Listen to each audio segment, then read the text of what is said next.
ng soy sauce guys. Tapos yung manamis-namis na lasa ng seafoods.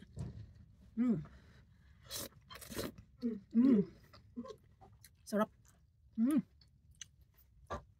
Ang sarap. Sobrang lamig kaya ang sarap kumain mainit. Guys, welcome back to our channel. And today's vlog guys, magluluto po tayo ng extraordinary recipe. So yun. Nagamit po tayo ng sibuyas and also available sa ref ko.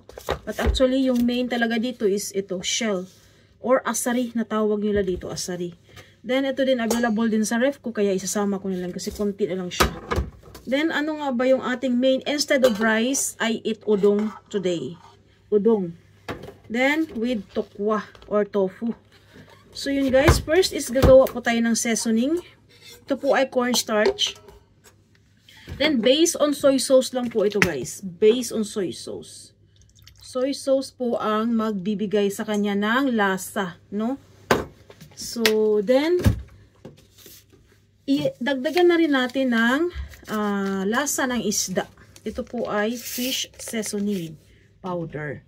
Then, lagyan natin siya ng water. Ito po ay home recipe. Home recipe po ang ating gagawin ngayon. Udong and tofu.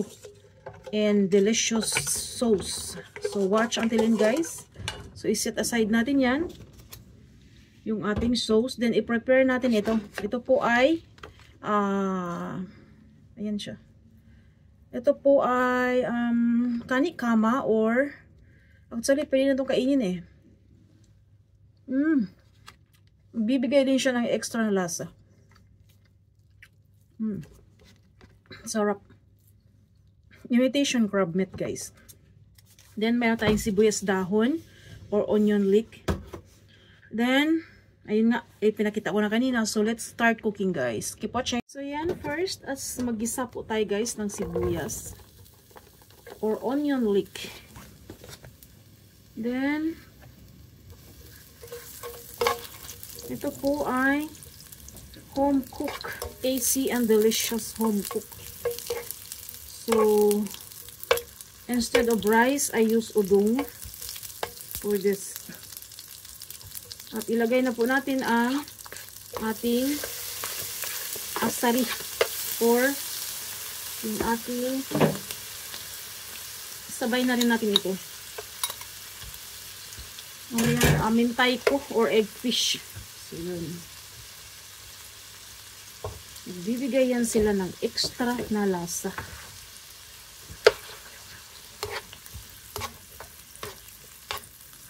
Then, ito.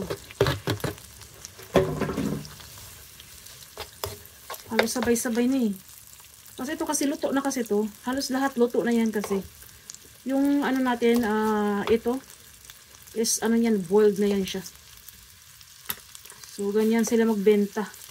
Meron namang mayroong shell, pero mayroon din ganyan.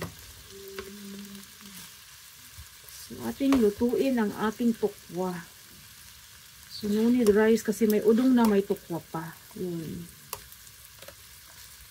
So, yun guys. And one na ito in one.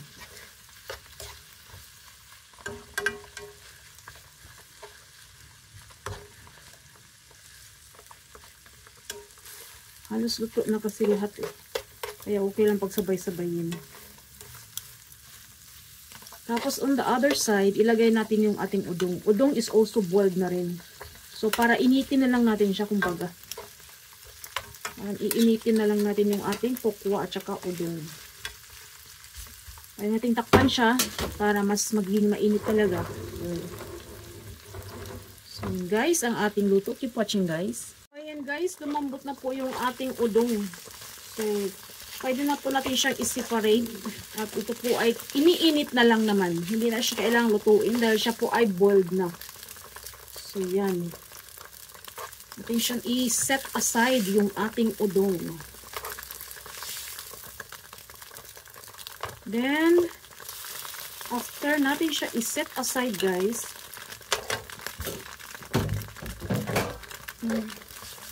atin na ngayon paghaluin yung ating tokwa. Pwede ito sa rice guys, itapin sa rice. Ano? Para makatipid ka ng rice, Instead, 2 cup ang kainin mo, pwede ng 1 cup kasi mayroon ng tokwa. So, yun po yung purpose niya, no?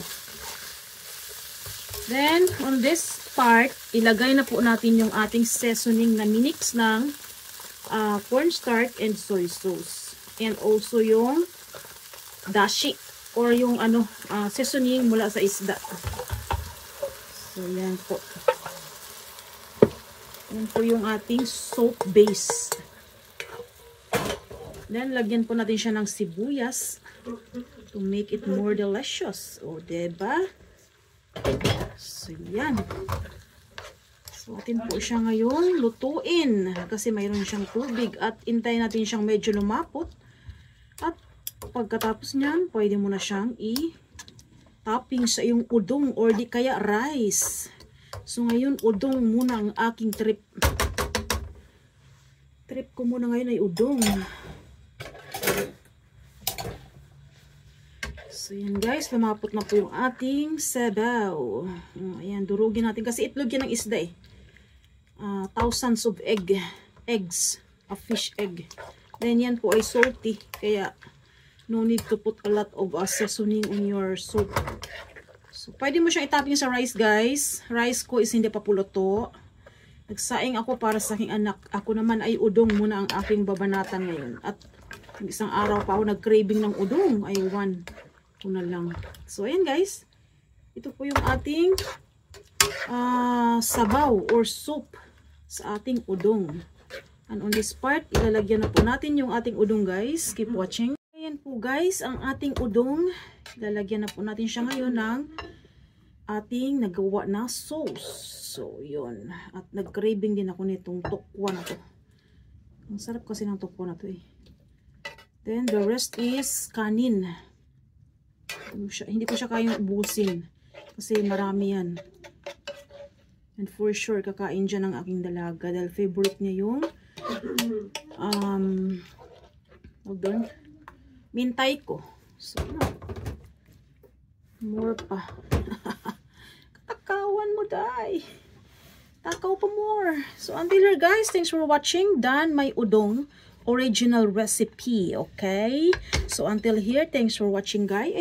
I hope you enjoy my vlog at samahan niyo ako sa aking pagkain.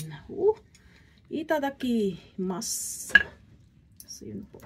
Amoy dagat guys. Amoy dagat. So yun po. Itadaki mas.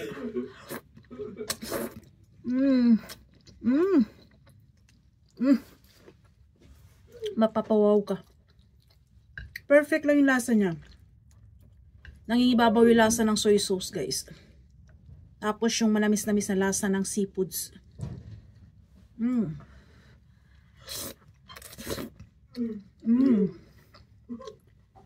Sarap. Ang sarap. Sobrang lamig kaya ang sarap kumain na mainit.